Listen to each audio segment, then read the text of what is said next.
Subscribe লেখাটিতে touch করুন এবং bell আইকনটি ক্লিক করুন। অল লেখাটিতে টাচ করুন সকল আপডেট পেতে। ধন্যবাদ সবাইকে। বিসমিল্লাহির রহমানির রহিম। আসসালামু আলাইকুম। আজকে আমি আপনাদেরকে ডিজাইনার বেবি ফ্রক বানিয়ে দেখাবো। তো আমি এখানে কাতান কাপড় নিয়েছি 2 গজের মতো, আর এই ড্রেসটি আমি 8 বছরের মেয়ে বেবিদের জন্য বানাবো। তো আমি কিভাবে এই ডিজাইনটি করব অবশ্যই ফুল ভিডিওটি দেখবেন, দেখার পর একটা লাইক দিতে ভুলবেন না। তাহলে চলুন শুরু করি। তো আমি এখানে সামনে এবং পিছনের পার্ট এভাবে কেটে নিয়েছি আগে থেকে। আমাদের সোজা পার্টটা আমি ভিতরের দিকে দিলাম। তা আমি সব সময় আপনারা চেষ্টা করবেন সামনের পার্ট থেকে পিছনের পার্ট 1 থেকে হাফ ইঞ্চি বেশি রাখবেন, কারণ আমরা পিছনে চেন দিব। যদি আপনারা বোতাম দেন তাহলে 1.5 ইঞ্চি রাখবেন, আর চেন দিলে হাফ ইঞ্চি রাখলেই হয়।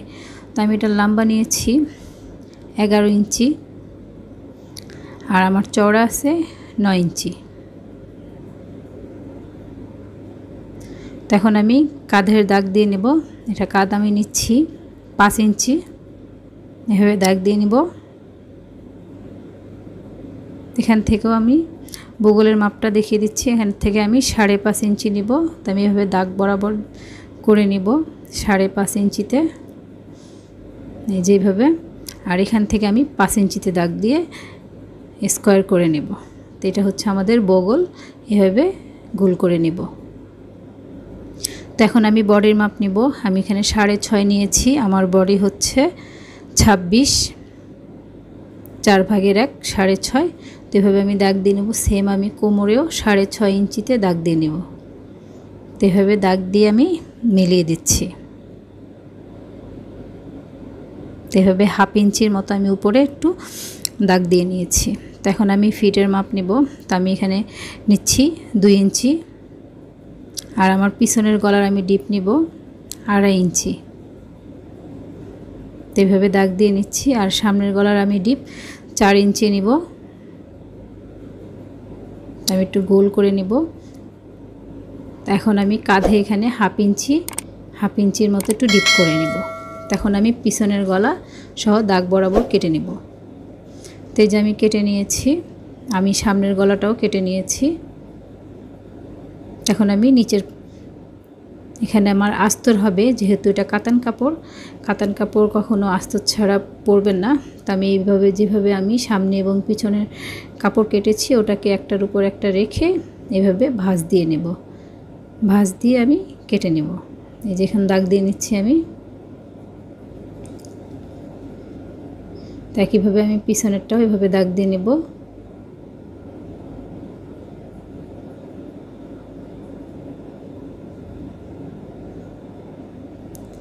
আমি দাগ দিয়ে নিয়েছি।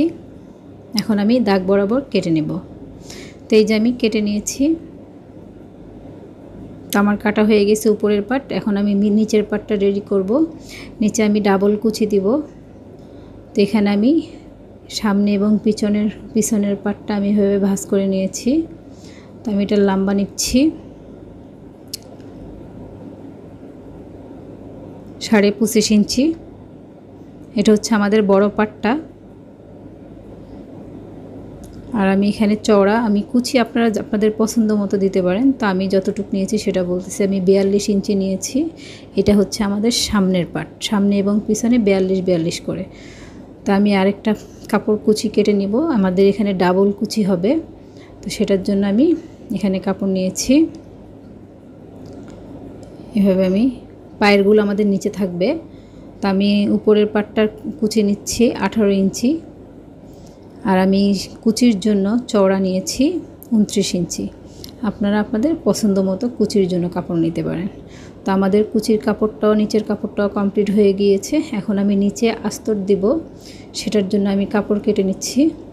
তো এই যে আমি আগে থেকে কেটে নিয়েছি। আপনাদের মাপটা আমি দেখিয়ে দিচ্ছি আমি কতটুকু নিয়েছি। এখানে আমাদের কিন্তু 2টা পার্ট, সামনে এবং পিছনের। এখানে আমি ডাবল ভাঁজ করে দেখাচ্ছি। আমি এটার লম্বা নিচ্ছি 18.5 ইঞ্চির মতো, 18 থেকে 18.5। আর আমি এখানে নিচের চওড়া নিয়েছি 12.5, আর কোমরের সাইডটা আমি 9 ইঞ্চি নিয়েছি। তো এটা আমাদের কাপড় কাটা হয়ে গিয়েছে। এখন আমি হাতার কাপড়টা কেটে নেব। তো এখানে আমাদের 2টা পার্ট, 2টা হাতার আমি একসাথে ভাঁজ করে নিয়েছি। এখন 4 ভাঁজ। তো আমি এটার লম্বা নিচ্ছি 5.5 ইঞ্চির মতো নিব আমি। আমাদের পাইটটা কিন্তু নিচে থাকবে, আর এখান থেকে আমি 2 ইঞ্চিতে দাগ দিয়ে নিয়েছি। এভাবে আমি 4 ইঞ্চি নিচ্ছি আমাদের হাতার ঘেরটা, আর 1 ইঞ্চি নিয়েছি আমি সেলাইয়ের জন্য। তো এভাবে আমি দাগ দিয়ে নিচ্ছি। আমি এভাবে দাগ বরাবর কেটে নেব। আপনারা ইচ্ছা করলে আপনাদের পছন্দ মতো হাতা দিতে পারেন, আপনাদের চয়েস। তো এভাবে আমি কেটে নিলাম। এখন আমি উপরের পাটটা রেডি করব। তো আমি এখানে যে আস্তর একটার উপর একটা রাখবো।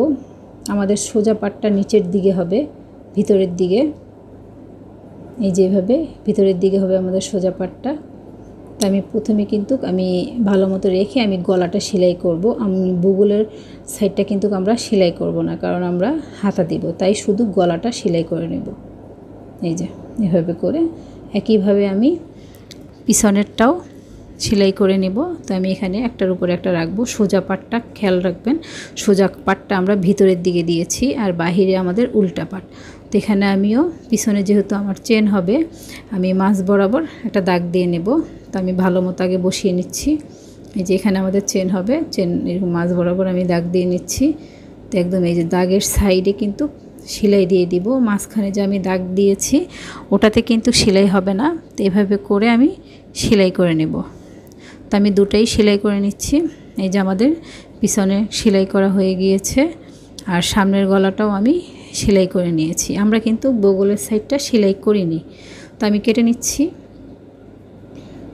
একদম মাঝ বরাবর। এভাবে কেটে নিব, সাবধানে কাটবো যেন আমাদের সুতা কেটে না যায়। তো আমি এইভাবে ছোট ছোট করে গলাটাও কেটে নিচ্ছি। এভাবে দেখবেন যেন সুতা না কাটে, এভাবে করে কেটে নিব। তো একইভাবে আমি সামনের গলাটাও কেটে নিচ্ছি। এভাবে কেটে নিলে কি হয়, আমাদের কাপড়ের ভাঁজের ফিনিশিংটা ভালো হয়। এখন আমি উল্টিয়ে নেব। তো এভাবে উল্টিয়ে আমি সামনের দিকে নিয়ে আসব। এই যে একইভাবে আমি পিছনেরটাও উল্টিয়ে নেব।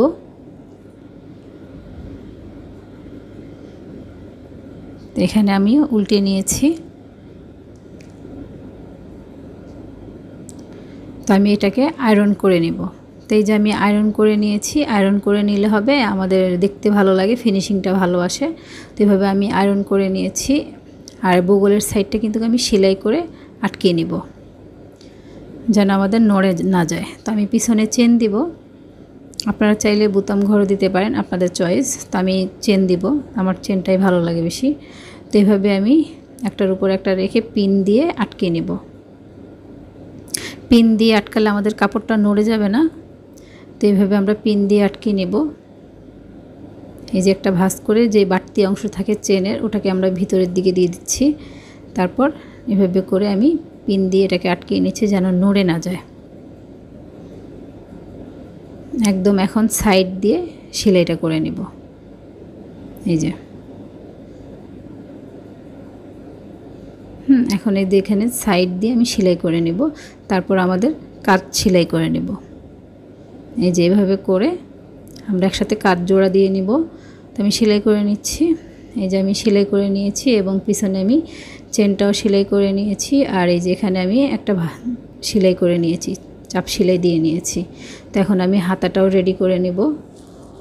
আমি হাতাটার নিচের যে অংশটা, এটাকে আমি একটা ভাঁজ দিয়ে সেলাই করে নেব। এই যে আমি সেলাই করে নিয়েছি। এখন আমি হাতাটা লাগিয়ে নেব।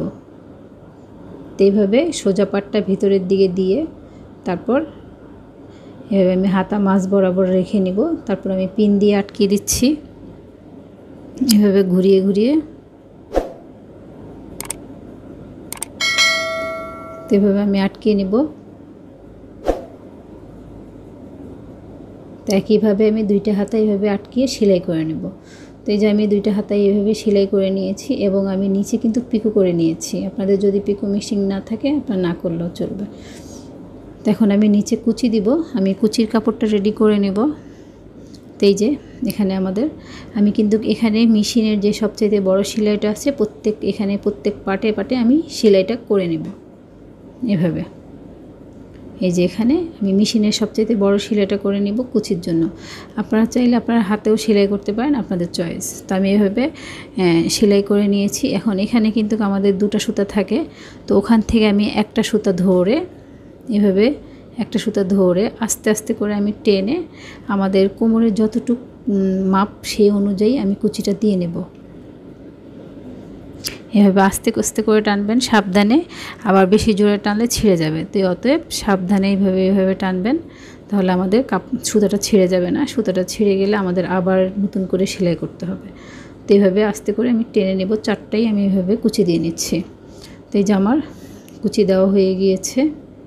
তো এখন আমি আমাদের উপরের বডির অংশতে আমি জোড়া সেলাই করে নেব। তো এইভাবে আমাদের সোজা পাটটা নিচে উপরের দিকে থাকবে, আর এই যে এভাবে ভিতরে থাকবে আর কি সোজা পাটটা। এটা হচ্ছে সবচেয়ে বড়টা, আমাদের দুইটা ডাবল কুচি হবে। তো প্রথমে আমি বড় কুচিটা রাখবো, ছোট কুচিটা রাখবো সরি, তারপর আমি আমাদের বড় কুচিটা রাখলাম। এভাবে রেখে আমি কিন্তু সেলাই করে নিব। এটার উপর আমি সেলাই করে নিয়েছি। এই যে আমি দেখেন সেলাই করে নিয়েছি এবং আমাদের সাইডটা কিন্তু পিকো করে নিয়েছি। একইভাবে আমি পিছনের পাটও এভাবে সেলাই করে নিয়েছি। এখন যেহেতু আমি নিচে আস্তর দিব, তো আমি এইভাবে যে আগে থেকে যে আস্তরটা কেটে নিয়েছি এটাকেও আমি একইভাবে রেখে সেলাই করে নেব। তো এখানে আমাদের কোনো কুচি হবে না। আপনাদের যদি দেখেন কাপড় বেশি তখন একটা দুটা করে কুচি দিয়ে দিতে পারেন। তো আমি সেলাই করে নিচ্ছি। এই যে আমি সেলাই করে নিয়েছি। এখন আমরা এই যে এখানে আমাদের সেলাই করা হয়ে গিয়েছে। এই যে দুইটা পাটি আমার সেলাই হয়ে গিয়েছে। এখন এখানে কিন্তু আমি আগে থেকে ফিতা সেলাই করে নিয়েছি। এটা সেলাইটা আমি দেখালাম না। এই যে এরকম দুইটা ফিতা আমি সেলাই করে নিয়েছি। তো আমি এখন ভিতরের দিকে এভাবে যে সাইডে আমাদের জোড়ার অংশ ওটা নিচের দিকে দিয়ে এভাবে রেখে আমি কিন্তু একটা হুক পিন দিয়ে আটকে দেব। তো এই যে আমি পিন দিয়ে আটকে দিয়েছি। তো একইভাবে আমি এই সাইডেও এই যে এখানে কিন্তু আমাদের সেলাইয়ের সাইডটা ওটা কিন্তু নিচের দিকে থাকবে, সবসময় খেয়াল রাখবেন। এভাবে রেখে তারপর আমি পিন আটকে দিচ্ছি। আরেকটা আমি এই সাইড থেকে দিচ্ছি যেন আমাদের ফিতাটা না নড়ে যায়। তারপর আমি আমাদের বডির মাপে বডি ফিটিং করে নেব। তো এখান থেকে হাতার ঘের থেকে আমরা সেলাইটা করে নেব। এই যে এখান থেকে ধরবো, ধরে আমি কোমরের অংশে সেলাই করে নেব। তো আমি দুইটাই একইভাবে সেলাই করে নিচ্ছি। তারপর কিন্তু আমরা এটা সেলাই করার পর আমাদের কিন্তু ভিতরে যে প্রথম অংশটা এসেছে আমরা কিন্তু ওটা সেলাই করব। এই যে একটা একটা করে আমাদের আগে ভিতরের ছোট দুইটা পার্ট ওইটাকে আমরা একসাথে এভাবে রেখে কোমরের মাপ অনুযায়ী একটা সেলাই করে নেব।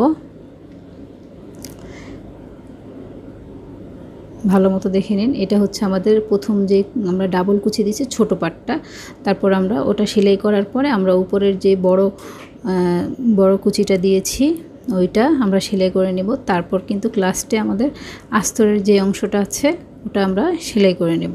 এটা আমি কিন্তু বডির মাপ অনুযায়ী তারপর আমাদের ফিটিং অনুযায়ী আমরা সেলাই করে নেব। একইভাবে আমি এই পাটটাও সেলাই করে নেব। তো এই যে দেখুন আমি সেলাই করে নিয়েছি। এই যে প্রত্যেকটা পার্ট আমি আলাদা আলাদা করে সেলাই করে নিয়েছি। আপনারা ইচ্ছা করলে আপনারা একসাথেও সেলাই করে নেবেন, কিন্তু পাটে পাটে সেলাই করে নিলে কি হয় দেখতে আমাদের ভালো লাগে। তো আমি সেলাই করে আবার পিকো করে নিয়েছি, যেহেতু কাতান কাপড় পিকো না করলে দেখতে ভালো লাগবে না, বাচ্চাদের জন্য বাচ্চারা পরে আরাম পাবে না, সেজন্যে অবশ্যই পিকো করে নেবেন। তো এই জামাটা কমপ্লিট হয়ে গিয়েছে। তো এখন আমি এখানে একটা বো রেডি করে নিয়েছি আগে থেকে। এই যে আমি এরকম একটা বো বানিয়ে নিয়েছি। তো এখন এটাকে আমরা আমাদের পছন্দ মতো যেখানে বসালে আমাদের ভালো লাগে সেখানে বসাবো। এভাবেও বসাতে পারেন বা এই সাইডেও বসাতে পারেন বা এই সাইডেও বসাতে পারেন, আপনাদের যেখানে ভালো লাগে সেখানে বসাতে পারেন। তো আমি এটাকে সেলাই করে নিব। তারপর তার আগে আমি নিচের যে আমাদের এই যে এখানে পাইর আছে এই পাইরটা কিন্তু আমরা একটা ভাঁজ দিয়ে সেলাই করে নেব। যেহেতু সাদা দেখা যাচ্ছে সে কারণে একটা ভাঁজ দিয়ে সেলাই করে নেব। ডাবল ভাঁজ দেওয়ার কোনো দরকার নেই, একটা ভাঁজ দিলেই হবে। তো আমি এটাকে সেলাই করে কমপ্লিট করে তারপর আপনাদেরকে দেখাবো। আর এখানে যে আমাদের নিচের আস্তরের কাপড়টা আছে সেটাকে আমি ডাবল ভাঁজ দিয়ে সেলাই করে নেব। তাহলে চলে আসি, এই যে আমাদের কমপ্লিট হয়ে গিয়েছে। এখানে কিন্তু আমি একটা বোতাম দিয়ে নিয়েছি আর আমি সুতা দিয়ে ভালো মতো আটকিয়ে নিয়েছি যেন আমাদের ফুলটা যেন নড়ে না যায়। তো আমার সম্পূর্ণ জামা কমপ্লিট হয়ে গিয়েছে আর আমি নিচেও ভাঁজ দিয়ে সেলাই করে নিয়েছি।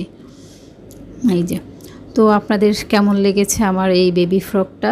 আর যদি আপনাদের এই বেবি ফ্রকটা কেমন লেগেছে আমাকে কমেন্ট করে জানাবেন। আপনাদের কোনো যদি রিকোয়েস্টেড ড্রেস থাকে আমাকে কমেন্ট করে জানাবেন, আমি চেষ্টা করব ইনশাল্লাহ আপনাদেরকে বানিয়ে দেখাতে। আর আমার এই ড্রেসটি কেমন হয়েছে যদি আপনাদের ভালো লাগে একটা লাইক দিয়ে দিবেন, আর যদি বেশি ভালো লাগে আমার চ্যানেলটাকে সাবস্ক্রাইব করবেন, আর নতুন নতুন ভিডিও পেতে পাশের যে বেল আইকনটি আছে তা বাজিয়ে দিবেন। তো আপনারা সবাই ভালো থাকবেন, আল্লাহ যেন সবাইকে ভালো রাখে, সুস্থ রাখে, সবাই সবার জন্য দোয়া করবেন। আল্লাহ হাফেজ।